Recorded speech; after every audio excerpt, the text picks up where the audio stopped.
On a late summer evening in August 2025, a routine train ride through Charlotte, North Carolina, became the final chapter of a young woman's life, one that had already been shaped by war, displacement, and hope for safety. Irina Zarutska was only 23 years old.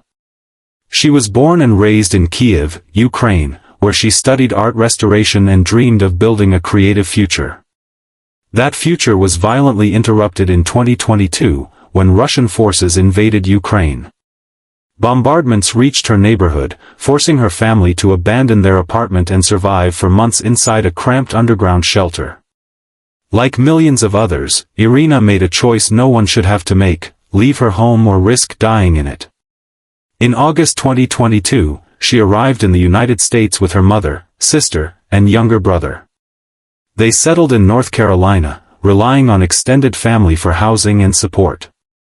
Her father stayed behind, unable to leave Ukraine due to martial law. In America, Irina worked hard to rebuild her life from nothing. She took entry-level jobs, practiced English daily, and slowly adapted to a culture completely unfamiliar to her. She learned how to drive for the first time. She enrolled in college courses. Eventually, she moved to Charlotte's Noda neighborhood with her boyfriend and found work at a small pizzeria in the city's South End. By all accounts, she was doing exactly what refugees are told to do: integrate, work, study, and move forward. On the night of August 22, 2025, Irina finished a shift at the restaurant and boarded the Lynx Blue Line light rail to head home. It was a ride she had taken many times before. Nothing about that night suggested danger. But seated a few rows behind her was a man whose past was already marked by violence, untreated mental illness, and repeated encounters with the criminal justice system, a man who, for reasons still debated today, would choose Irina as his target. Within minutes, her life would end inside a public transit car filled with other passengers. The killing would ignite outrage across the United States and abroad. It would expose deep cracks in mental health care, bail policy, and transit security. And it would place a single, brutal act at the center of a national political storm. But to understand how this happened, we have to look closely at the man sitting behind her, and how the system failed to stop him long before that train ride ever began. The man accused of killing Irina Zarutska was 34-year-old DeCarlos DeJuan Brown Jr., a name already well known to law enforcement in Mecklenburg County. Long before August 2025, Brown had built a lengthy criminal record. His first arrest dated back to 2007. Over the years, he accumulated more than a dozen arrests, including convictions for breaking and entering and armed robbery. In 2015, he was sentenced to prison, where he remained incarcerated for 5 years. When Brown was released in 2020, his family hoped prison had changed him. Instead, his behavior quickly became erratic and alarming. According to his mother, Brown was diagnosed with schizophrenia after his release.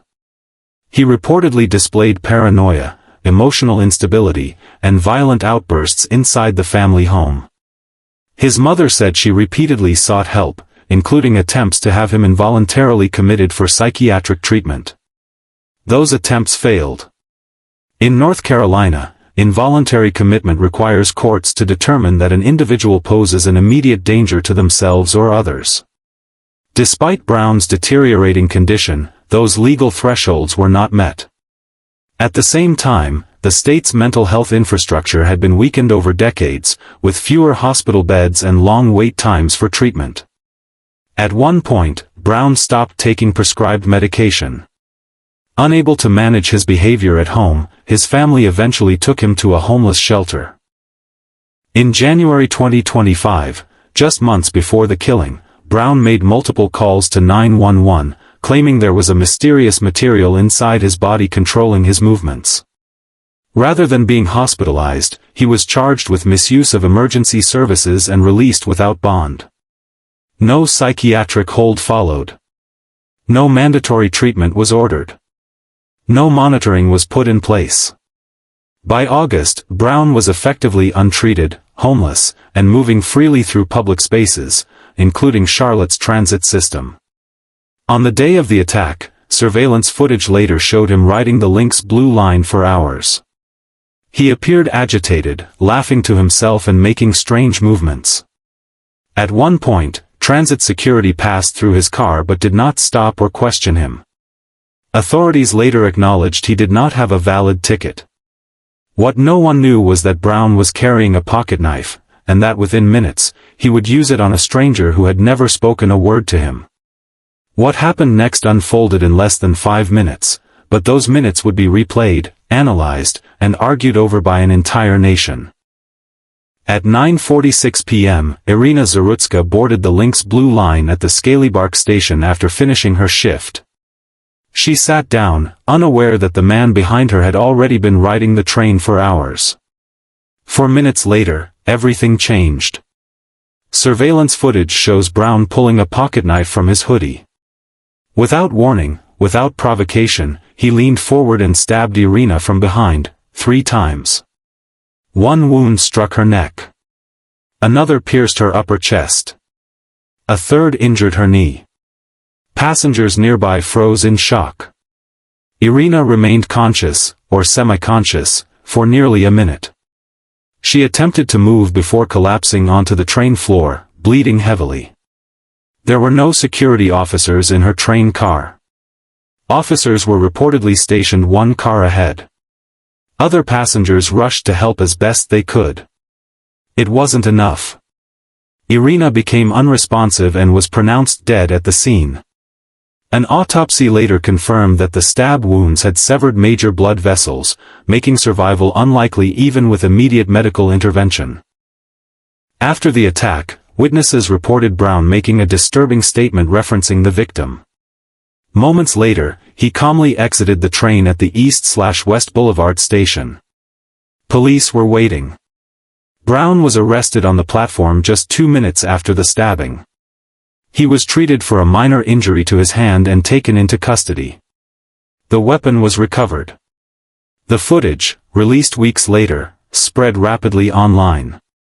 Viewers across the world expressed horror not only at the violence, but at how quickly it happened, and how little stood between Irina and her attacker. For many, the killing symbolized a larger fear, that public spaces were becoming unpredictable and unsafe, and that warning signs were being ignored until it was too late. For others, it raised painful questions about race, media attention, and political double standards. But for Irina's family, it was something far simpler. Their daughter had survived a war, only to be killed on a train ride home.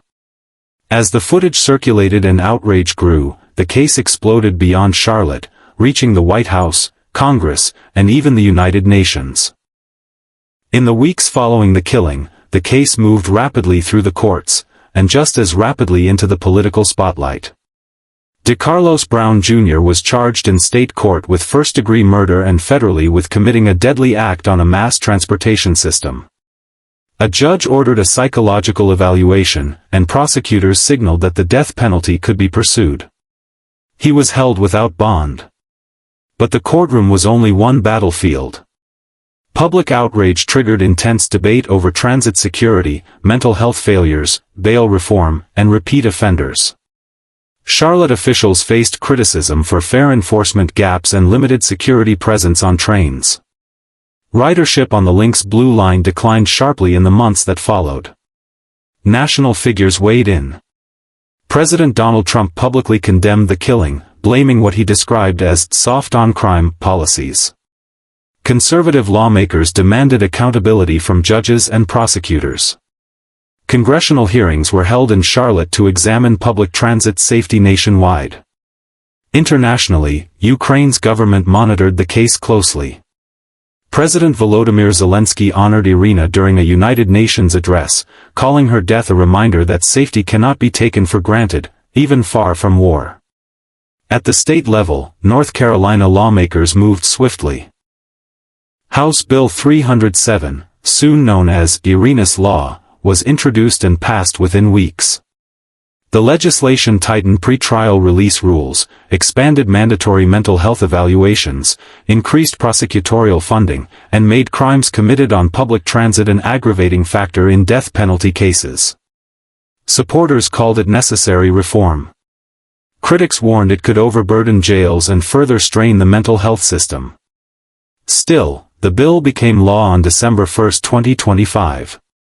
Meanwhile, memorials appeared across the country. Murals were painted. Candlelight vigils were held. An artist named a newly identified butterfly species in her honor. Musicians dedicated songs to her memory. But none of it could answer the question at the heart of the tragedy. How did a woman who escaped war die in a place she believed was safe? Irina Zarutska's story is now etched into law books, political speeches, and public memory. Whether that legacy leads to real change, or simply another cycle of outrage, remains to be seen. And as the trial approaches, one question still hangs in the air: was this an unavoidable act of madness, or a preventable failure that the system chose not to stop?